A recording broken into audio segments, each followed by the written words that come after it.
just so darn evil. It is just so darn evil.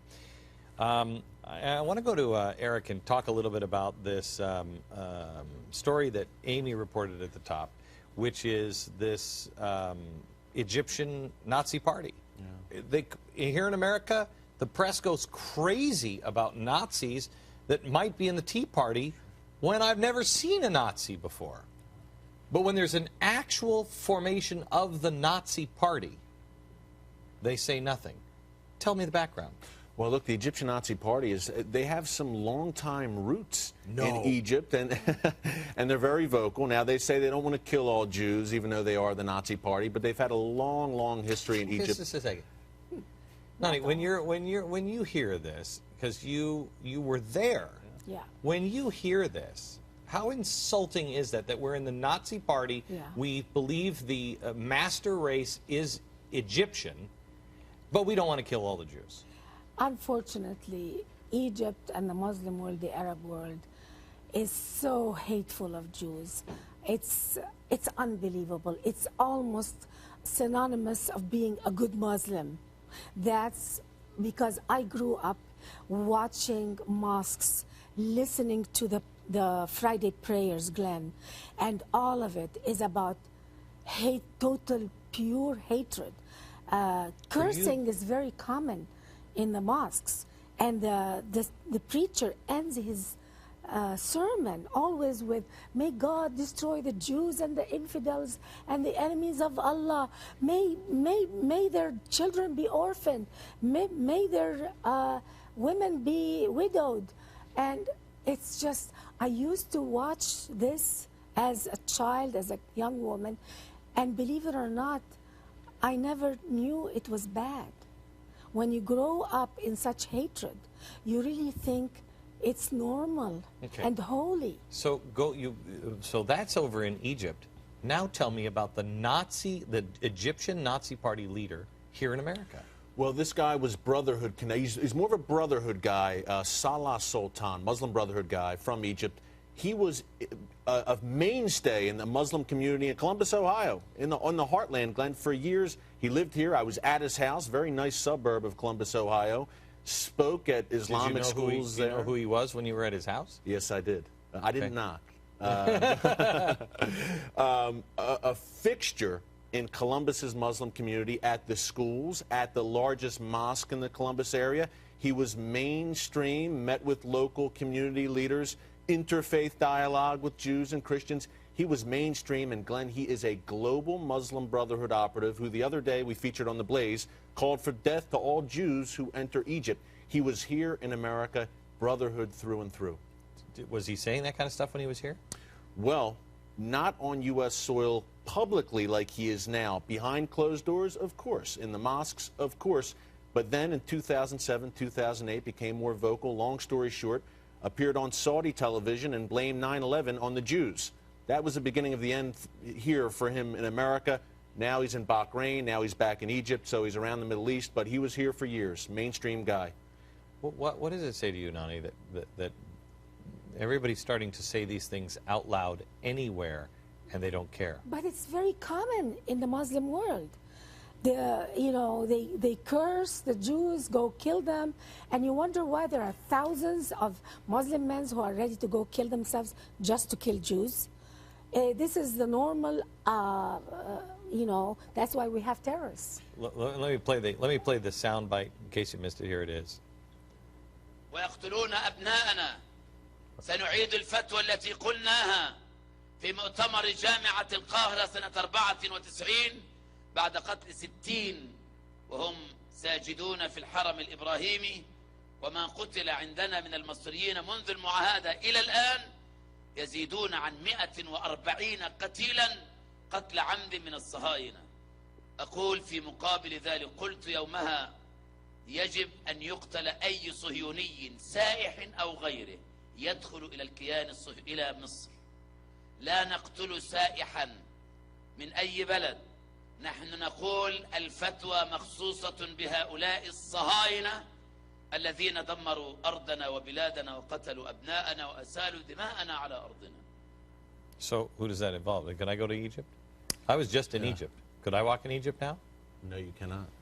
I mean, a few months ago, you would have been able to walk in Egypt. Honestly, in December 2010, if you would have told me about the Caliphate, I would have said, I don't think so. No way. That's how quickly things have moved.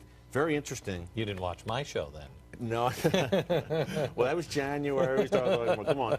But Salah Sultan, a little interesting side note here, Glenn, actually agreed to an interview with me, the guy we just saw, over email. But once he found out who I was, I guess he Googled my name. He kind of backed off. Same with several Hizb ut-Tahrir leaders.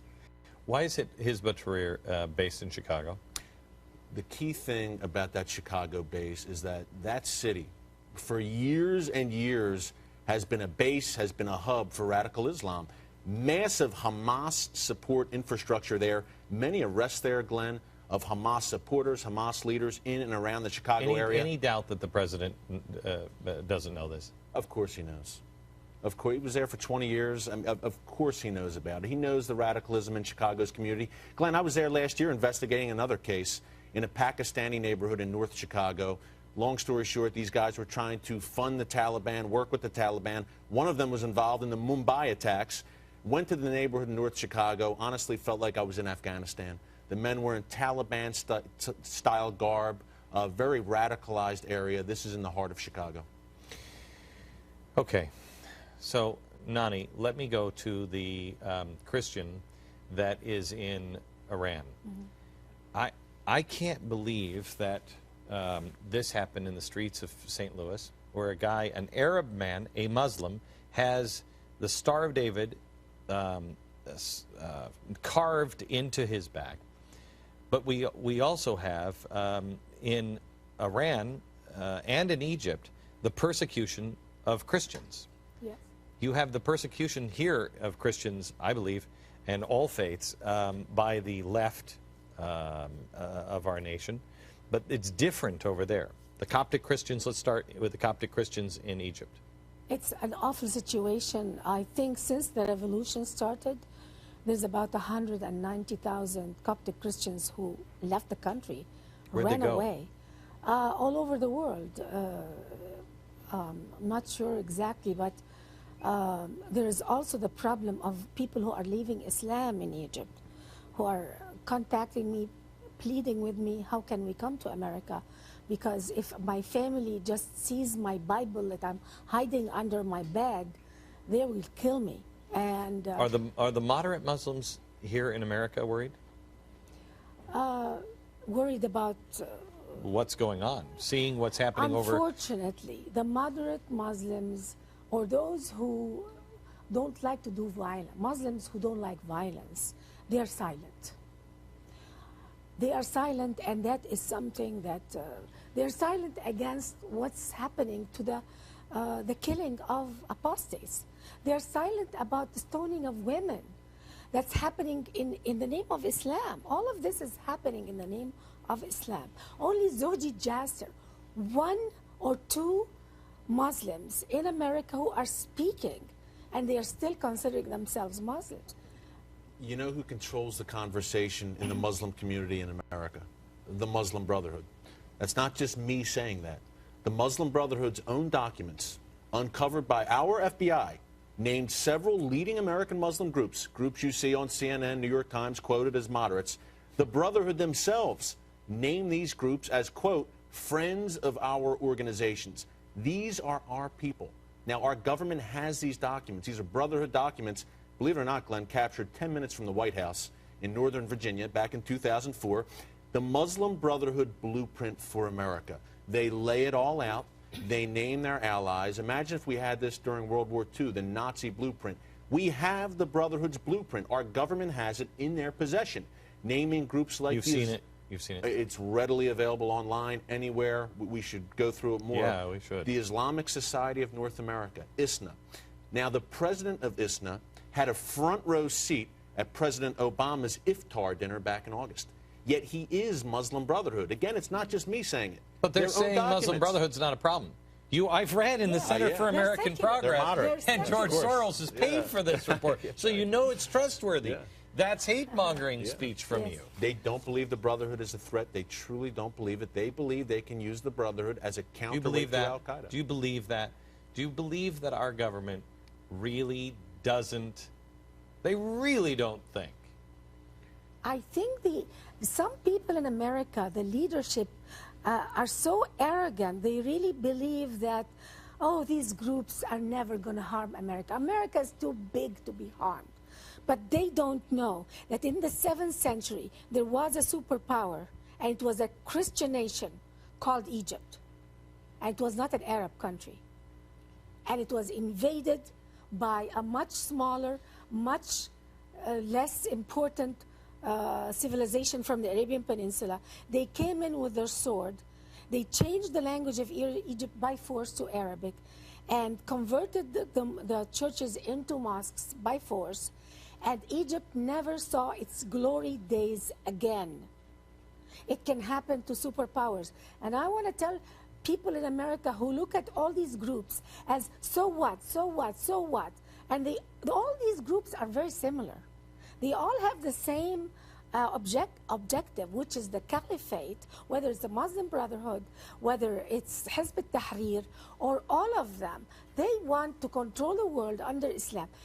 Even if they don't get a hold of the American government, which is could not happen in the immediate future, but they can start very soon with subversive activities with Muslim citizens who were born here, with propaganda against the government. We could very soon see a Chechnya-style movement in America for a separatist movement. We are discriminated against in America, and they're already saying that, and you have that. I mean, quite honestly, you have that being said now, right just down the street here on Wall Street. And look at Europe, the blueprint Western Europe. Exactly right. Yeah.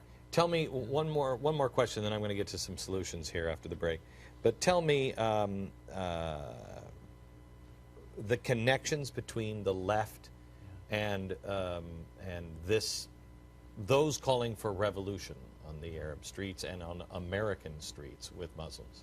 Right. Well, the left basically, Glenn, they look at radical Islamists, and as you've pointed out, it doesn't seem like there's much in common on the surface. But the left says, you know what, we can sit back, we can empower these guys, we can use them as our muscle, as our foot soldiers. And at the Just end like of the they day, do with the unions. Absolutely. We can use them, co-opt them as our foot soldiers. Let them build radical mosques that are teaching hatred. Let them spread an ideology that calls for the overthrow of the U.S. Constitution, for Sharia law to be instituted. Anything that causes chaos, disruption to Judeo-Christian Western civilization, we will support. I think they both have one ideology that's very, very strong. They both like government control. Islam can only exist through the government enforcement, through Sharia law, which is it's a kind of religion that's imposed from the top to the bottom. It's not like Christianity, which comes from the bottom up. Christianity represents freedom, and that both the left, far left, and Islam they don't like religions that give freedom to man. They like control. They like the religion to be from the top to the bottom. Which sounds awfully a lot like the left. Yeah, and that's a great point Nani makes. Islam, and I've talked to radicals, Islamic radicals, who have told me, look, this is much more than a religion. This is an all-encompassing ideological system that dominates every single aspect of your life.